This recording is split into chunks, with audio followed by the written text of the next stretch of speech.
Terima kasih Bu Rati dan selamat siang Bapak dan Ibu sekalian.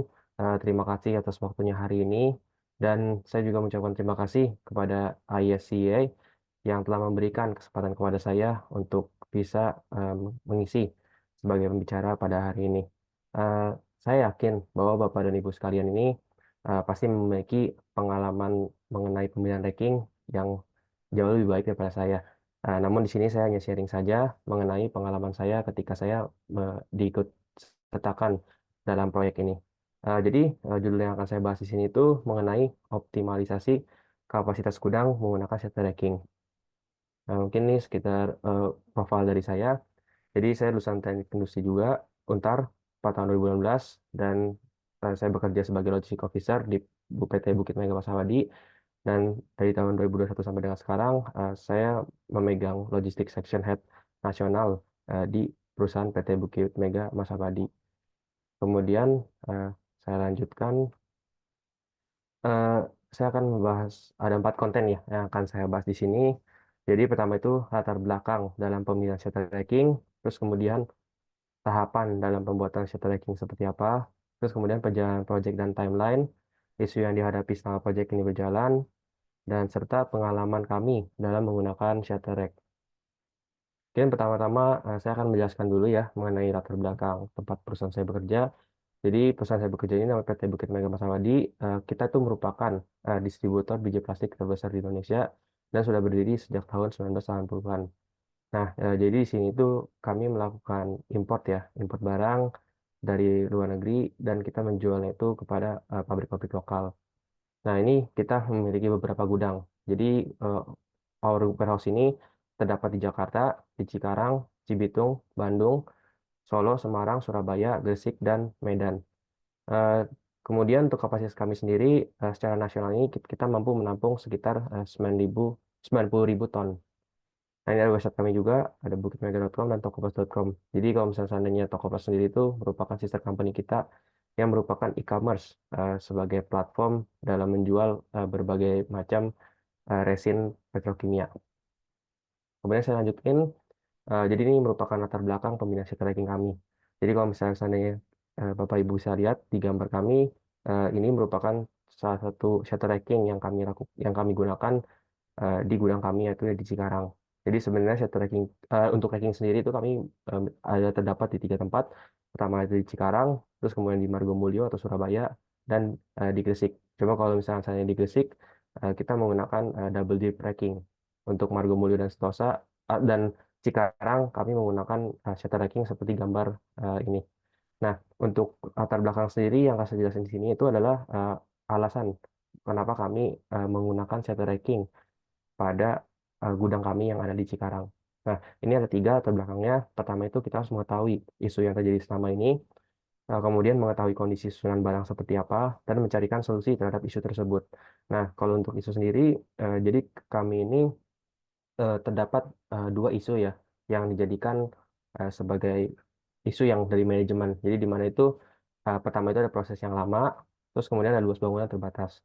Jadi kalau misalkan proses yang lama sendiri itu kita sebenarnya sudah melakukan research ya, sorry, maksudnya melakukan riset terhadap punya kita. Jadi kan kondisi susunan barang ini ada 2, ada paletas, ada yang hampar.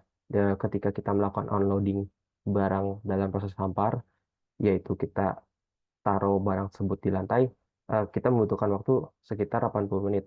Nah, sedangkan apabila kita menggunakan palletized, maka kita menggunakan waktu yang lebih cepat, yaitu 40 menit.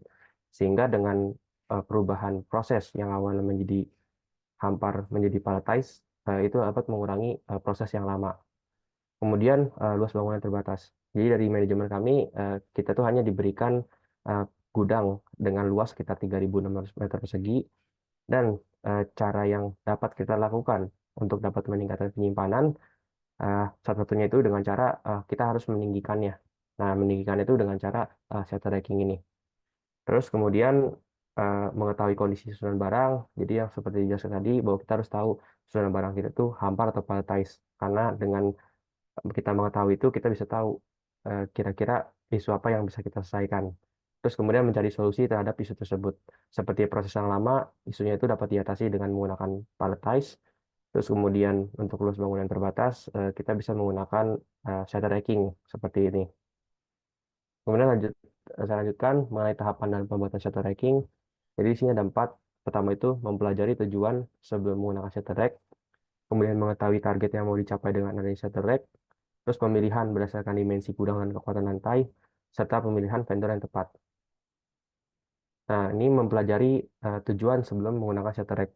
Jadi dari perusahaan kami sendiri itu ada salah satu yang tujuan yang dipingin, yaitu adalah gimana caranya kita tuh dapat memanfaatkan ruang agar menjadi lebih optimal. Jadi mungkin saya infokan juga mengenai SKU kami. Jadi sebenarnya SKU PT Bukit Mega ini secara nasional itu memiliki kurang lebih sekitar 130 SKU. Dan sedangkan SKU Bukit Mega untuk di Cikarang ini kita memiliki SKU sekitar 70. Nah, kenapa kita memilih shuttle racking? Karena dengan jumlah SKU yang sedikit dan penerimaan barang kita yang secara bulky, maka lebih baik untuk kita menggunakan eh, shuttle rack ini. Jadi kalau misalkan kita lihat bahwa setelah kita hitung, kalau misalkan seandainya kita menggunakan dengan luas 3.600 persegi, ketika kita menggunakan hampar, maka dari sisi gudang akan meningkat menjadi 4.500 ton. Nah, apabila kita menggunakan palletize, dari luas 3.600 meter persegi hanya sekitar 3.240 ton yang bisa kita gunakan. Nah, sedangkan apabila kita menggunakan shuttle racking ini, peningkatan ini terjadi secara signifikan, di mana yang awalnya luas sekitar 3.600 meter persegi menjadi hampir 9.000 ton yang bisa kita simpan. Maka dari itu kita memilih untuk menggunakan shuttle rack ini. Kemudian lanjut lagi mengenai mempelajari target yang diinginkan dengan menggunakan shutter rack. Jadi kami melakukan proyek ini dikarenakan kami melihat juga target yang diberikan oleh perusahaan sebagai berikut. Jadi di sini ada 3. Pertama itu perusahaan kami itu menginginkan kapasitas ruang penyimpanan untuk menjadi lebih besar, kemudian penambahan target penjualan di area Cikarang, dan perubahan sistem penyimpanan yang awalnya staple menjadi palletized, yaitu untuk mempercepat proses in dan out. Kemudian saya lanjutkan kembali mengenai pemilihan berdasarkan dimensi gudang dan kekuatan lantai. Nah, ini gambar yang saya tampilkan ini merupakan gambar pertama kali ya racking ini dipasang di gudang kami yang di Cikarang. Nah, ada 3 hal yang perlu kita perhatikan. Pertama itu perhatikan dimensi gudang. Jadi dimensi gudang ini kita mengusahakan agar jangan sampai kita memilih dimensi gudang yang tanggung. Karena kalau misalkan seandainya kita tidak bisa meningkatkan kapasitas secara signifikan, maka penggunaan shutter racking ini akan menjadi sayang karena investasi yang kita gunakan pun juga tergolong menggunakan biaya yang cukup besar. Nah, untuk kita sendiri, eh, untuk dari manajemen kami, kita menggunakan gudang itu dengan tinggi minimal 17 meter dan ketinggian tuh minimal 6 level agar penggunaan shutter rack ini tuh bisa berjalan dengan optimal. Nah, terus kemudian kita harus juga memperhatikan kuantiti barang yang dibuat. Jadi di perusahaan kami itu antara 1 ton atau 1,25 ton dalam satu paletnya. Dan ketika kita hitung kapasitas yang optimal itu didapat ketika kita menggunakan tonase 1,25 ton. Kemudian terakhir itu kita juga harus memperhatikan mengenai kekuatan lantai. Jadi jangan sampai ketika kita berhasil membangun, ternyata lantainya itu kurang kuat sehingga nanti ada kerusakan atau kemiringan ya. Yang hal tersebut itu akan berbahaya serta memakan ongkos perbaikan yang cukup tinggi. Jadi kalau misalkan seandainya dari perusahaan kita sendiri, kita itu memiliki kekuatan lantai optimal itu menurut kami itu di angka 6 ton per meter persegi. Di mana kita lihat itu dari ketinggian racking yaitu ada 6 level dan kuantiti barang yang kita gunakan adalah 1,25 ton. Terus kemudian saya lanjutkan kembali mengenai pemilihan vendor yang tepat. Jadi bagi kami ini bukan brand yang besar dan terkenal yang terbaik, tetapi brand mana yang memiliki harga dan after sales yang baik dan responsif. Karena kalau misalnya kita tahu bahwa penggunaan tracking ini itu merupakan investasi jangka panjang dan kita tentunya membutuhkan vendor yang memiliki after sales yang baik dan responsif. Sehingga apabila kita memiliki masalah, kita mampu dapat mengatasi masalah tersebut dengan cepat. Kemudian ini merupakan timeline kami. eh, jadi kalau misalnya kita dari gambarnya, dari gambar paling kiri itu sebelum dipasang rack, terus kemudian di tengah itu sudah mulai dipasang rack, dan di gambar ketiga itu adalah ketika racking-racking tersebut tuh sudah mulai dipasang. Nah, dari proses bidding sampai dengan instalasi selesai kita membutuhkan waktu sekitar 9 bulanan. Dan untuk isu yang dihadapi sendiri, kita tidak ada isu ya pas menghadapi proyek ini. Kemudian ini merupakan pengalaman. Jadi pengalaman kami ketika menggunakan Shutterstock, eh, kelebihan dan kekurangan kami itu pertama itu kelebihan itu dengan menggunakan Shutterstock itu kapasitas gudang itu bertambah. Nah, di mana dengan luas 3.600 meter persegi, eh, meningkatkan kapasitas dengan Shutterstock ini menjadi hampir 9.000 ton. Terus kemudian in dan out menjadi lebih cepat dibandingkan dengan proses staple. Karena dengan menggunakan hacking ini, tentunya kita akan melakukan proses palletized ya, tidak menggunakan staple. Terus kemudian sistem Vivo menjadi lebih efektif. Tentunya ini akan menjadi lebih efektif dikarenakan kalau misalnya seandainya kita balik lagi ke model staple, terkadang ada barang bisa jadi apabila gudang sangat penuh sekali, barang yang barang yang lama jadi tertutup oleh barang yang baru. Terus kemudian di sini itu terdapat 4 orbiter yang dapat dikendalikan oleh satu remote. Terus kemudian kalian itu bisa menjalankan 2 orbiter sekaligus untuk mengambil barang sehingga proses menjadi lebih cepat. Dan kemudian stok opnam itu menjadi lebih cepat ketika kita menggunakan shuttle rack ini.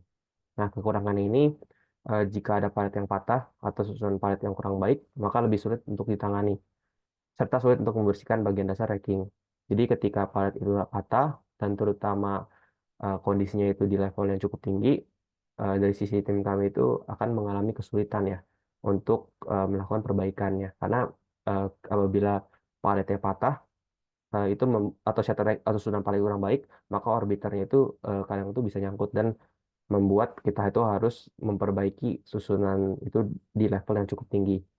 Terus kemudian untuk yang pembersihan bagian dasar racking, eh, kita itu sulit untuk melakukan pembersihan bagian dasar racking dikarenakan apabila kita mau melakukan pembersihan, tentunya kita harus memastikan bahwa ketika orang melakukan pembersihan tidak ada barang-barang yang di atasnya ya, yang bisa berpotensi jatuh. Namun secara operasional itu terlihat sulit karena pasti kan secara operasional kan kita akan berjalan terus ya. Nah, maka dari itu kayak bagian dasar racking itu jadi sulit untuk dibersihkan dan menjadi kotor. Oke, mungkin itu saja eh, presentasi dari saya. Terima kasih atas waktunya semua.